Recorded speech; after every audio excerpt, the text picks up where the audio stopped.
केदारनाथ यात्रा पर आ रहे श्रद्धालुओं की पुलिस और एसडीआरएफ की टीम हर संभव मदद करने में लगातार जुटी हुई है। शुक्रवार को एक यात्री के केदारनाथ गौरीकुंड पैदल मार्ग पर रुद्रा पॉइंट भैरव गधेरा के पास ही नीचे गिर गया था।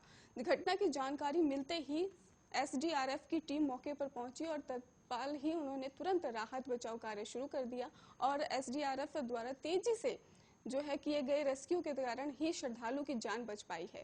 चार धाम यात्रा के लिए ई पास की अनिवार्यता समाप्त होने के बाद से ही हजारों की संख्या में श्रद्धालु केदारनाथ धाम पहुंच रहे हैं।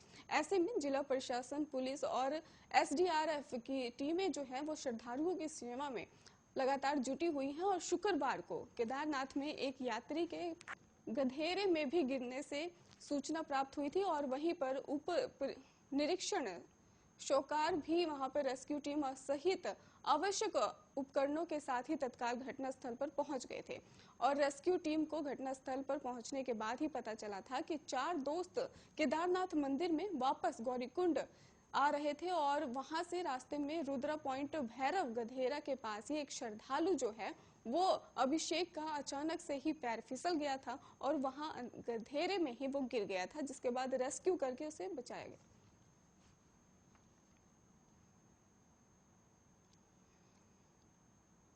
उत्तराखंड जन विकास सहकारी समिति के पहल कार्यक्रम का आज मुख्यमंत्री पुष्कर सिंह धामी बतौर मुख्य अतिथि शुभारंभ करेंगे। आपको बता दें कि कार्यक्रम के तहत ही प्रदेश भर के जो युवाओं का स्वरोजगार होगा वो भी अवसर उपलब्ध कराए और जाएंगे। और इसके साथ ही आपको ये भी जानकारी हम दे दें कि समिति के जो अध्यक्ष संजय उनियाल ने ये भी जानकारी सामने रखी है कि कार्यक्रम में उत्तराखंड के दूर दराज गांव से ही लघु और कुटीर उद्योग से जुड़े लोग शामिल होंगे। साथ ही दूसरे राज्यों में रह रहे उत्तराखंड के लोग भी शामिल हो सकते हैं और इसी के साथ ही कार्यक्रम में उन लोगों को भी उत्तराखंड रत्न पुरस्कार से सम्मानित किया जाएगा जो अपने अपने क्षेत्रों में उत्तराखंड के अंदर लघु और कुटीर योग स्वरोजगार और रोजगार के जुड़े हुए क्षेत्र में विशेष योगदान दे रहे हैं। और इसके साथ ही उन्होंने ये भी जानकारी दी है कि बेहतर, सुरक्षित और समृद्ध उत्तराखंड के लिए समिति ने उत्तराखंड बचाओ अभियान की शुरुआत की है। इसके तहत उत्तराखंड के दूर दराज के गांव के लोगों को भी आत्मनिर्भर बनाने का भी लक्ष्य रखा गया है।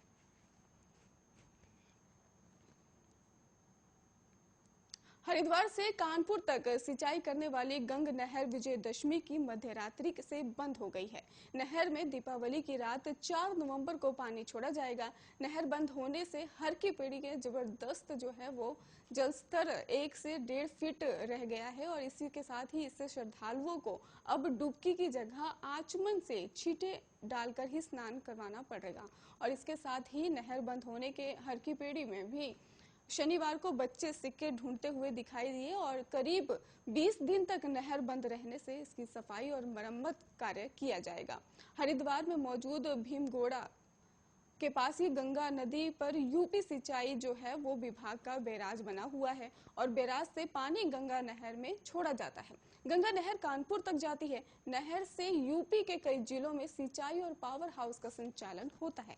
बीते साल कुंभ के चलते नहर 1 महीने तक बंद रही थी, लेकिन इस बार 20 दिन बंद रहेगी और इसके साथ ही नहर में अब 4 नवंबर की मध्यरात्रि से ही पानी छोड़ा जाएगा। दीपावली तक यूपी में सिंचाई बाधित रहेगी और वहीं यूपी सिंचाई विभाग के एसओडी शिव कुमार कौशिक के मुताबिक ये भी जानकारी सामने आई है कि नहर बंद रहने के दौरान पानी गंगा में छोड़ा जाएगा और 3 सप्ताह तक गंगा नहर से बंद रहने से मेरठ और दिल्ली में पेयजल की आपूर्ति बाधित रहेगी।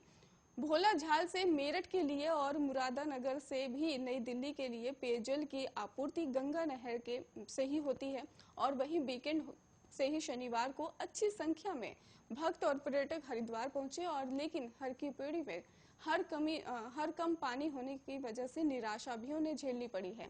यह प्रक्रिया यूपी सिंचाई विभाग द्वारा हर साल की जाती है। अंग्रेजों से समय से अगर बात की जाए तो हर साल दशहरे से दीपावली तक हर की पेड़ी में ही और गंग नहर से पानी का रुख मोड़ दिया ही जाता है।